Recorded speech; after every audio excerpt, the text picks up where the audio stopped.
آپ نے کہا کہ حیرت کے پہاڑ ٹوٹے جب آپ نے کچھ اگریمنٹس دیکھے جو بٹوین پاکستان اور امریکہ تھے اس کمیٹی میں بیٹھ کر. میں صرف یہ جاننا چاہتا ہوں، ظاہر آپ انڈر اوتھ ہیں تو یہ تو نہیں بتائیں گے مجھے کہ کیا وہ اگریمنٹ تھے، بٹ یہ بتا سکتے ہیں کہ حیدر عباس رضوی پر پہاڑ یہ ٹوٹا کہ یا خدا اس ملک کے ساتھ کیا ہوتا رہا ہے، یا خدا یہ ملک کس طریقے سے بکا ہے گزشتہ برسوں میں، اس قسم کا حیرت کا پہاڑ ٹوٹا؟ میں یہ سمجھتا ہوں کہ کچھ ایسے معاہدے تھے جو کہ لکھت میں تھے ہی نہیں، اور قوموں کے درمیان اور ملکوں کے درمیان فیصلے لکھ کے ہوتے ہیں بھائی. یہ تو مشرف صاحب خود بھی کہہ چکے ہیں کہ کوئی لکھ کے اگریمنٹ نہیں ہوئے ہمارے، سب ایسے ہی چل رہا تھا. بس میں اس سے زیادہ تفصیل میں جانا نہیں چاہتا. اب آپ نے کہا جرت مندانہ، حقیقت پسندانہ، دانش مندانہ، ہم کوشش کر رہے ہیں. جرت ایک دکھائی ہم نے، وہ جو ابھی دکھا رہے ہیں ہم، اسپائن دکھایا، ان کا نیٹو کی سپلائز بند کی، تو اس میں جو حقیقت پسندانہ آؤٹ کم آیا اس کا یہ کہ حافظ سعید صاحب پر انہوں نے کر دیے باؤنٹی اناؤنس بغیر کسی بات کے، اس پر بڑی تنقید بھی ہو رہی ہے. تو اب کیا کس طریقے سے ہم کنفرنٹ کریں گے؟ ہم ذرا جرت مندانہ ہم نے کام کیا تو حقیقت پسندانہ آؤٹ کم یہ ہے. دیکھیے، یہی ہاں اور نہیں کے درمیان جو زندگی ہے اس وقت، کیا آپ یہ فیصلہ کر گزریں کہ ڈرون گرا دیں گے تو اس کے ریپرکشنز ذرا سوچئے کہ آپ کیا جنگ پر آمادہ ہیں، کیا آپ جنگ افورڈ کر سکتے ہیں، کیا آپ فائنینشلی جنگ افورڈ کر سکتے ہیں، اکنامکلی کر سکتے ہیں، مورلی کر سکتے ہیں، اسٹریٹجکلی آپ جنگ افورڈ کر سکتے ہیں. اگر نہیں کر سکتے تو پھر آپ کیا کیا کر سکتے ہیں. اسی طرح نیٹو سپلائیز جو کہ under the umbrella of United nations ہے، ناٹ نیٹو، یونائٹڈ نیشنز ہے. اس کے چارٹر کے تحت آئی ہوئی ہیں. تو اب اگر آپ اس کو روکتے ہیں تو یونائٹڈ نیشنز کو، ناٹ امریکہ ناٹ نیٹو، یونائٹڈ نیشنز کو کیسے انگیج کرنا ہے، ڈپلومیٹکلی کیسے ہوگا، کس طریقے سے ہوگا، اسٹریٹجکلی کس طریقے سے ہوگا، یہ بڑے بھاری سوالات ہیں. ہماری قوم کی اس وقت حیثیت کیا ہے، ہماری انٹرنل سچویشنز کیا ہیں، کراچی کیسا ہے، بلوچستان کیسا ہے، پختونخوا کیسا ہے، گلگت میں وہاں کیا ہو رہا ہے، مطلب یہ اس وقت لاہور اور شیخوپورہ اور فیصل آباد کی معاشی اور سڑکوں پر صورتحال کیا ہے. میرے بھائی یہ کوئی آسان بچوں کا کھیل نہیں ہے. جو رضوی صاحب بات کر رہے ہیں وہ کہہ رہے ہیں کہ ذرا درمیان کا راستہ یہ کہ ہمیں حقیقت پسندانہ، جرت مندانہ وہ جتنے اور دانش مندانہ فیصلہ کرنا ہے، تو وہ ناٹ فار سیل. مالک صاحب کہہ رہے ہیں کہ اس طریقے سے ہم اپنے آپ کو نہیں ان سے آرگیو کر سکتے، ان سے بارگین کر سکتے، ان سے نیگوشیٹ کر سکتے. کیا وہ ہمیں خرید لو، تھوڑی سی زیادہ پرائس لگا کے خرید لو، ہمارا سیکولر ڈیٹ کلیئر کر دو، ہماری ریلوے صحیح کر دو، جو آپ نے آپشن دیا. دیکھیں جی، حیدر صاحب کی بات سے میں اتفاق کرتی ہوں کہ ہمیں حل تو آگے کا نکالنا ہے کہ ہمیں کس طرح ورکنگ سولوشن نکالنا ہے، کیونکہ وہ کہتے ہیں ہم نے 2014 میں واپس چلے جانا ہے. اگر انہیں واپس جانا ہے تو پھر پاکستان کا رول کیا ہوگا افغانستان کے ساتھ پیس کے اندر، افغانستان کی اگلی فیوچر کے اندر، وہ ہمارے لیے ڈٹرمن کرنا بھی بہت ضروری ہے. اب اس سارے پروسیس کا حصہ پاکستان نے تو رہنا ہے کیونکہ ہماری باؤنڈریز اکٹھی ہیں، ہماری ہسٹری اکٹھی ہے اور بہت پرانی ہے. لیکن ساتھ ہی ساتھ جس طرح ابھی حیدر صاحب نے یہ فرمایا کہ ہمارے پاس کچھ ریٹن ایگریمنٹ نہیں تھا، اور یہ مالک صاحب کو بھی پتا ہے اور سب کو پتا ہے کہ ہم کتنے زیادہ پارلیمنٹیرینز کنسلٹ ہوتے تھے جب یہ وار آن ٹیرر شروع ہوئی کہ ڈرون ہونے ہیں نہیں ہونے ہیں، یا امریکہ کے ساتھ کیا ہے. ہمیں تو اب آ کر پتا چلا کہ شمسی ایئر بیس اور فلانے ایئر بیسوں سے یہ ایئر بیس کہاں ایگزسٹ کرتی ہے اور وہ کون ادھر سے آپریٹ کر رہا ہے. اگر اب کنسلٹ ہو رہے ہیں تو جو جب سے یہ سیشن شروع ہوا ہے، جب سے سیشن شروع ہوا ہے 25-30% سے اٹینڈنس زیادہ نہیں ہے پارلیمنٹ. میری گزارش سنیں کہ یہ 4 سال سے یہ حکومت ہے، تو کیا پچھلی حکومت کے اوپر جب بار بار ملبہ آتا ہے تو کیا انہوں نے 4 سالوں میں یہ سب کچھ روک دیا؟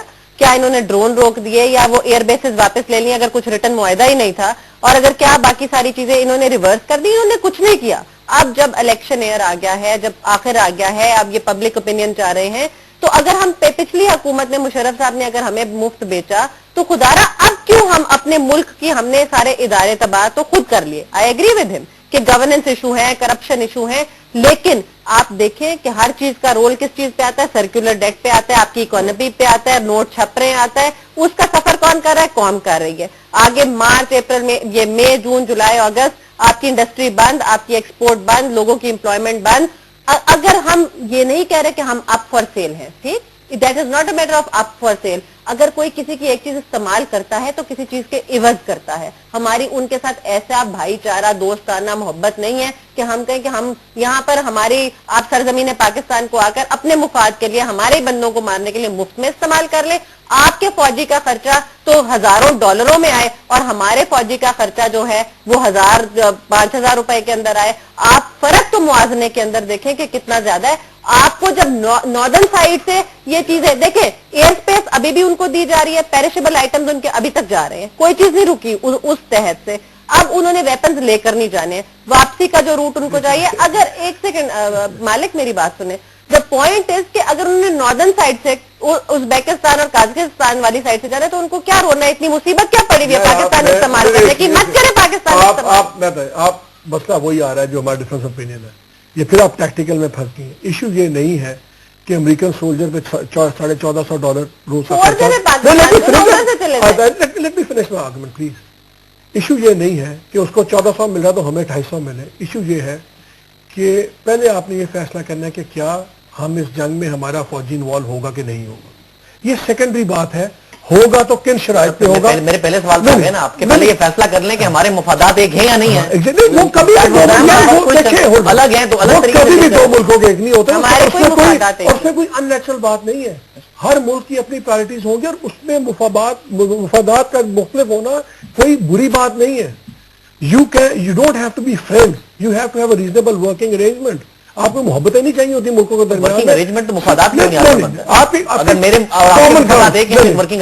آپ کی کامنالٹی آف انٹرسٹ ہوتا ہے, so that is مفادات. میں وہی آ رہا ہوں, کامنالٹی آف انٹرسٹ کا یہ مطلب نہیں ہوتا, آپ کی ورکنگ ارینجمنٹس ہوتی ہیں. سر یہ ایک بریک مجھے پروگرام میں شامل کرنی ہے, ناظرین ایک کوئک بریک ہوگی, اس کے بعد ہم باتوں کا سلسلہ جاری رکھتے ہیں. اس میں اس کے تو کچھ نقطے ہیں کہ جی آپ روڈ نہیں, کچھ جو سامان ہے وہ ریلوے کے ذریعے جائے گا, ٹیکس لگانے کی بات کی گئی ہے.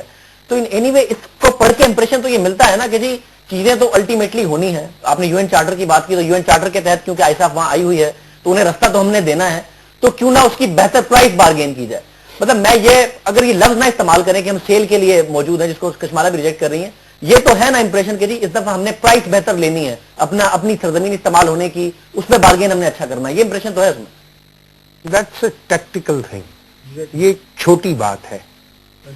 بات اس سے بہت زیادہ آگے کی ہے, اور پارلیمنٹ سے کم از کم اس بات کی توقع نہ رکھی جائے کہ پارلیمنٹ آگے کے 2 دن سامنے رکھ کے فیصلہ کرے گی. پارلیمنٹ کو آگے 20 سال سامنے رکھ کر فیصلہ کرنا ہے. اور اگر یہ بات اتنی ہی سادہ ہوتی کہ کیا قیمت لینی ہے تو یقین جانیے طے ہو چکی ہے. کیونکہ آپ کا دوسرا ٹرم ہے پارلیمنٹ میں کہ ایٹ لیسٹ پارلیمنٹ کے پاس بات آئی ہے, ملک کے لیے اچھا ہے, پارلیمنٹ کے لیے اچھا ہے. یہ جو ہے کہ پارلیمنٹ کے کندھے پر رکھ کے بندوق چلائی جا رہی ہے اور برا ہونے جا رہا ہے, ایسا نہیں ہے. آپ پازیٹیو ہیں. دیکھیے, اگر یہ اس مفروضے کو تسلیم بھی کر لیا جائے کہ پارلیمنٹ کے کندھے پر رکھ کے بندوق چلائی جائے, اگر تسلیم کر لیا جائے تو اس کا مطلب یہ ہے کہ جو پہلے یہ بندوق خود چلاتے رہے ہیں اس بار وہ ناکام ہوئے ہیں اور ان کو ایک نئے کندھے کی ضرورت پڑی ہے. اصل میں کندھا یہ پہلے دن سے یہ بندوق اسی کندھے سے چلنی چاہیے تھی. اب 65 بعد اگر مشکل حالات کے باوجود آ گئی ہے تو ہم ہی اپنی شست ٹھیک کر لیں. اگر یہ جو ہاف گلاس فل دیکھ رہے ہیں حیدرآباد سے صاحب, ایز اے پارلیمنٹرین آپ کیوں نہیں دیکھ رہی؟ بات یہ ہے کہ دیکھیں او بی ایل ہوا آپ کے ملک میں, اسامہ بن لادن کا پروسیس ہوا, ریمنڈ ڈیوس کیسے گیا, حسین حقانی صاحب کیسے گئے, ان کا آپ کے ملک میں کوئی رول نہیں ہے. آپ کہتے ہیں how can you deny that کہ ان کا آپ کے ملک میں کوئی عمل دخل نہیں ہے. ان کو اپنا ملک انہوں نے کہا لیز پہ دے دے. کس طرح آپ نے ریمنڈ ڈیوس کو, کہاں گیا آپ کے قوانین اس وقت جب آپ نے ریمنڈ ڈیوس کو بھاگنے دیا, جب آپ نے حسین حقانی کو باہر نکال دیا؟ وہ اپنی مرضی سے گئے کہ ای سی ایل پہ نام ہے اور اس کے بعد سارا ملک ایک طرف اور وہ ایک طرف. دیکھیں 20 سال بالکل صحیح بات کریں حیدر صاحب کہ 20 سال آگے کی ہمیں اسٹریٹجی دیکھنی چاہیے, لیکن what is going on ground ہمیں وہ استعمال کر کے اب وہ کہے کہ ہم چل دیے اور واپس جانے, اتنی معصومیت کی ہمیں ڈرون ہمیں ایکسپٹ نہیں کرنے چاہیے کسی بھی صورت میں. جوائنٹ اور سنگل اور واٹ ایور ہماری فوج کی اتنی انوالومنٹ ساتھ ہونی چاہیے. لیکن یہ جو اوباما انسیڈنٹ ہوا وہ بھی سب کے سامنے ہے, ہمیں تو اسامہ انسیڈنٹ, اس کی بھی ہمیں کوئی کلیریفیکیشن صحیح کھل کر نہیں ملی اور تب بھی پارلیمنٹ کے کندھے پہ رکھ کے بندوق چلائی. موڈ ایسا ہی ہے کہ ڈرون تو کسی صورت نہیں ایکسپٹ ہونے والا. یہ جو ڈسکشن پوری پارلیمنٹ نے, حیدر بھائی پوری پارلیمنٹ نے ریزولوشن لائی تھی کہ ڈرون اٹیکس بند کرے. امریکہ اب اس ریزولوشن کی بھی پرواہ نہ کرے. بندوں کہہ دی ہے کہ ڈرون ہماری ریڈ لائن ہے اور ہم آپ سے درخواست کرتے ہیں کہ ہماری اس ریڈ لائن کو اپنی ریڈ لائن مت بنائیے گا